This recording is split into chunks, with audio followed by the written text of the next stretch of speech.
नमस्कार। आज बाबा गोपालपुरिया एक ऐसी भूतई कहानी लेकर आए हैं जो डरावनी तो है, लेकिन ये ग्रामीण कहानी सुनकर आप बिना मंद मंद मुस्कुराए नहीं रह सकते। तो इस कहानी का जो शीर्षक है ना, वो शीर्षक है दीवानी चुड़ैल। यह कहानी एक ऐसे चुड़ैल की है जो एक व्यक्ति के पीछे ही पड़ गई थी। और हाँ, ये चुड़ैल उस व्यक्ति से बहुत कुछ दिल की बातें करती थी। इस चुड़ैल का तो यहाँ तक कहना था कि उसको उस व्यक्ति से प्यार हो गया है और वह सदा के लिए उसके साथ ही रहना चाहती है। पर क्या वह चुड़ैल उस व्यक्ति को अपना बना पाई? शायद यह कहानी इस रहस्य पर से पर्दा तो उठाएगी ही, एक चुड़ैल के प्रेम को, एक आत्मा मतलब एक मरी आत्मा की चाहत को बयां करेगी। और एक बात, इस कहानी की सत्यता आप इसी से समझ सकते हैं कि ये कहानी मैं उसी व्यक्ति से सुना हूँ बचपन में, जिसके पीछे मतलब 10, 12, 15 साल का था तभी, जिसके पीछे वो चुड़ैल पड़ी हुई थी। तो आइए एक कहानी सुनते हैं और इसका आनंद लेते हैं।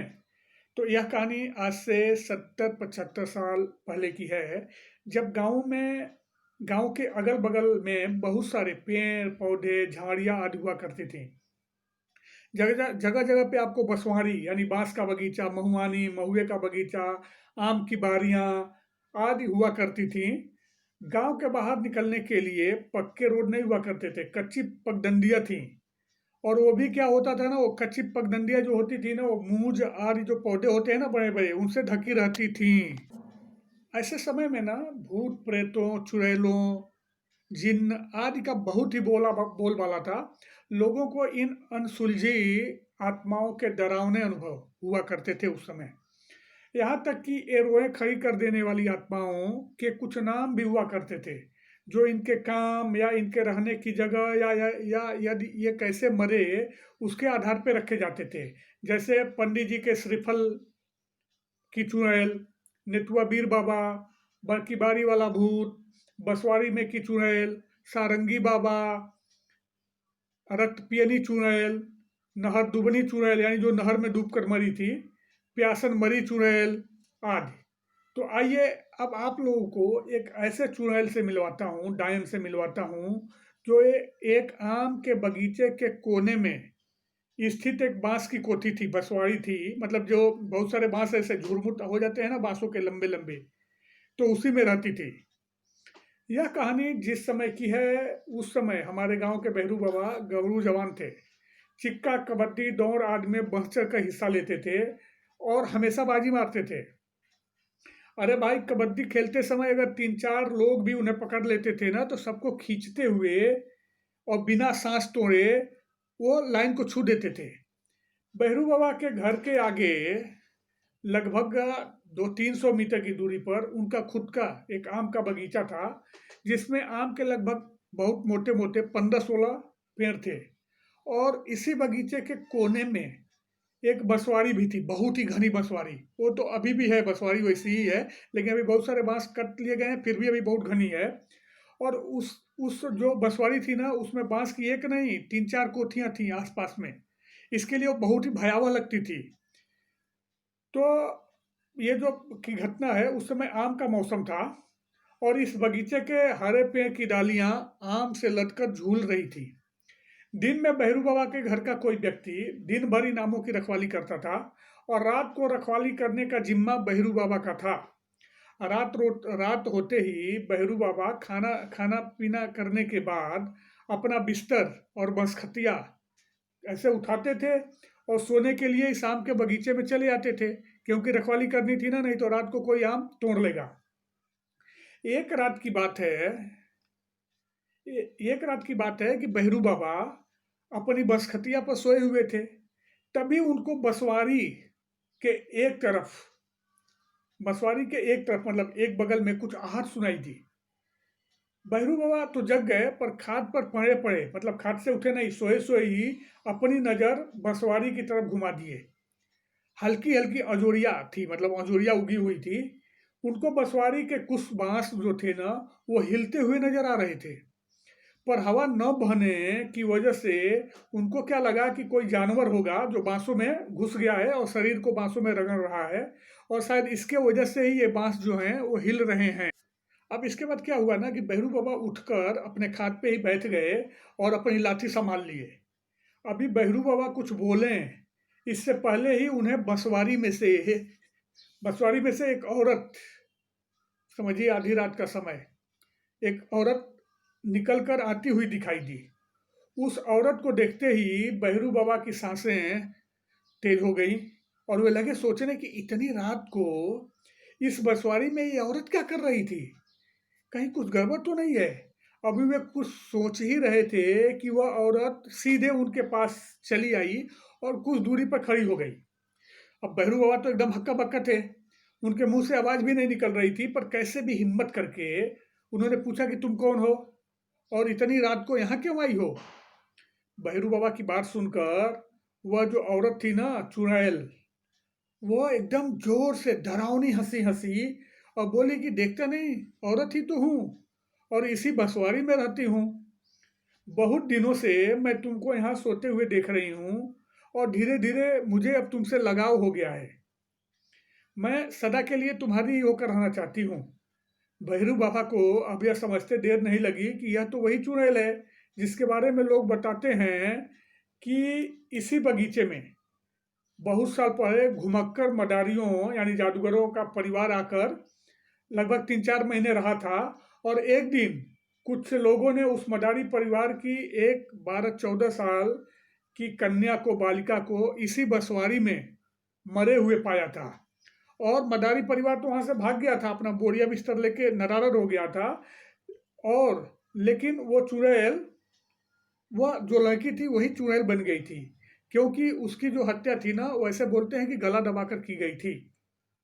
अब देखिए भैरू बाबा अब क्या किए ना कि धीरे धीरे अपने डर पर काबू पाने लगे थे, मजाकिया अंदाज में, लेकिन गंभीर होकर उन्होंने उस चुड़ैल से कहा कि तुम ठहरी मरी हुई आत्मा और मैं जीता जागता, तुम बताओ मैं तुमको कैसे अपना सकता हूँ।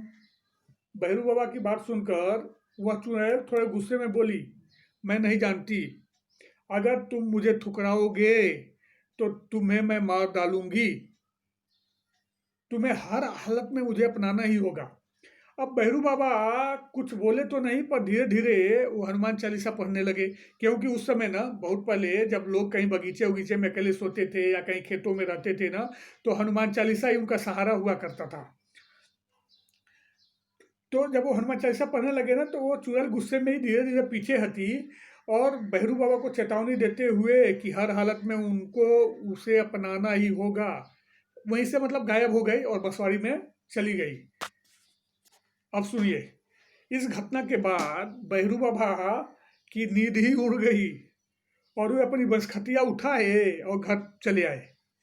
दूसरे दिन रात को भैरू बाबा ने बगीचे में न सोने के लिए बहाना बनाया और घर के बाहर दरवाजे पर ही सो गए और बोले घर वालों से कि बीच बीच में मैं जाके ना बगीचे में घूम के आया करूंगा। अरे या क्या, रात को उनकी नींद अचानक खुल गई तो क्या देखते हैं कि उनके साथ कुछ गड़बड़ हो गई है और उनके पास उनके बगल में कोई औरत सोई हुई है। भैरू बाबा फौरन जग गए, उठ के बैठ गए और उस औरत से लगे पूछने कि तुम कौन हो। फिर वो औरत डरावनी हंसी हंसी और बोली, तुम्हारी अक्ल अभी ठिकाने नहीं आई है क्या, वही रात वाली महिला हूं मैं, चुड़ैल हूं मैं, और देख अभी तू ज्यादा इधर उधर की बात मत कर, तूने मुझे अपना भी लिया है। अब क्या होता था ना कि प्रतिदिन रात को वो चुड़ैल भैरू बाबा के पास आती थी और भैरू बाबा चाह कर भी कुछ नहीं कर पाते थे। इस घटना को धीरे धीरे 15-20 दिन हो गए, बीत गए।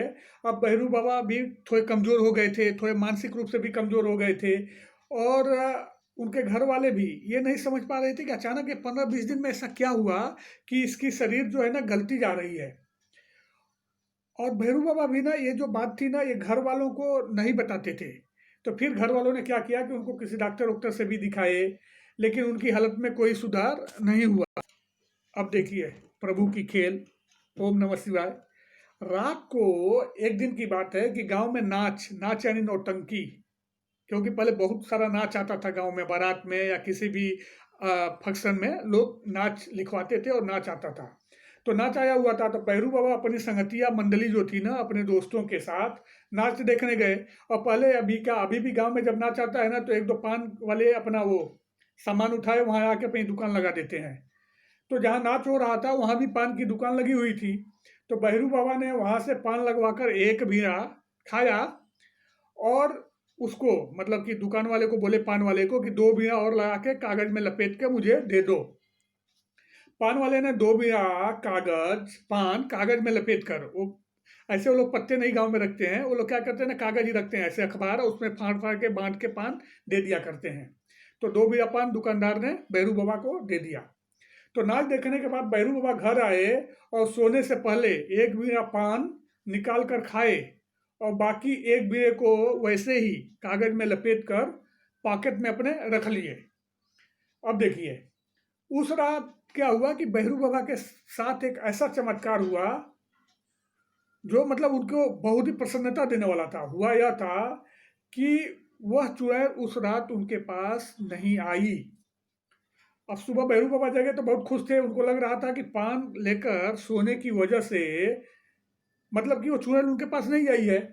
तो उन्होंने क्या किया ना, कि जो एक भी पान बचा हुआ था वो खाए नहीं, वो वैसे ही जेब में लेके दूसरी रात भी सोने चले गए। और उस रात उन्होंने क्या किया कि अपना बसकटिया उठाया और निडर होके आम के बगीचे में चले गए। अब देखिए, और रात को क्या हुआ ना, वो चुड़ैल फिर से आई, लेकिन दूर खड़े होके उन पर गुस्से से बोली कि वो जो तू अपने जेब में कागज रखा है ना, वो कागज जिसमें पान है, तो वो कागज तू फेंक दो। अब भैरू बाबा को लगा कि ये पान से न डर के कागज से क्यों डर रही है। फिर उन्होंने क्या किया ना, वो पान निकाला और वो चुड़ैल खड़ी है थोड़ी दूर पे, उन्होंने ना बैटरी जलाया। कागज पे क्या देखे वो, कि उस कागज पे ना ये जो बोलते हैं ना, हनुमान यंत्र बना हुआ था उस पे, और पान उसी में लिपटा हुआ था। तो अब भैरू बाबा थोड़े निडर हो गए थे, बोले मैं कागज क्यों फेंकूं, मैं बिल्कुल नहीं फेंकूंगा, तुमको जो करना है वो कर। इसके बाद क्या हुआ ना, वो चुड़ैल थोड़े गुस्से में तो थी, लेकिन रोते हुए फिर से बसवाड़ी की तरफ चली गई। तो अब भैरू बाबा को लगने लगा था कि हनुमान यंत्र की वजह से उन्हें उस चुड़ैल से छुटकारा मिल गया है। तो दूसरे दिन वो क्या किए ना, नहा धोकर एक अच्छे हनुमान मंदिर में गए और वहाँ ना एक लॉकेट खरीदे, जो बिकते हैं ना लॉकेट, हनुमान जी वाले लॉकेट खरीदे, और उसको उस मंदिर में ले जाके हनुमान जी के चरणों में रखा, और पुजारी को बोला कि थोड़ा मंत्र बोल के इसको अभिमंत्रित कर दीजिए। फिर वो उसको गले में धारण कर लिए, और उसके बाद ना उस बगीचे में वो आराम से सोते थे। और क्या करते थे ना, सोने के पहले हनुमान चालीसा का पाठ करते थे, और हनुमान चालीसा को अपने सर के नीचे ही मतलब बगल में रख के वहीं सो जाते थे। तो वो क्या बताते थे ना, कि रात को ना कभी कभी वो चुड़ैल ना वहाँ घूमते हुए रोते हुए उनको दिखती थी, लेकिन उनके पास वो फिर कभी नहीं आई। तो अब भैरू बाबा धीरे धीरे 15 20 50 30 दिन में फिर से भले चंगे हो गए, लेकिन वो चुड़ैल ना मतलब कि उनके पास तो नहीं आती थी, लेकिन दूर से ही ना अपने प्यार की भीख मांगती थी, गिड़गिड़ाती थी, और भैरू बाबा हंस के रह जाते थे। बाद में उन्होंने ना ये घटना अपने घर वालों से और गांव के भी कुछ लोगों से बताए, और हम लोग भी मतलब ये घटना सुने हैं और उन्हीं के मुख से सुने हैं। तो ये जो कहानी है, भूतई कहानी, वो आपको कैसी लगी ज़रूर बताएं, और फिर मिलते हैं एक नई कहानी के साथ अगले वीडियो में। तब तक के लिए नमस्कार। ओम नमः शिवाय।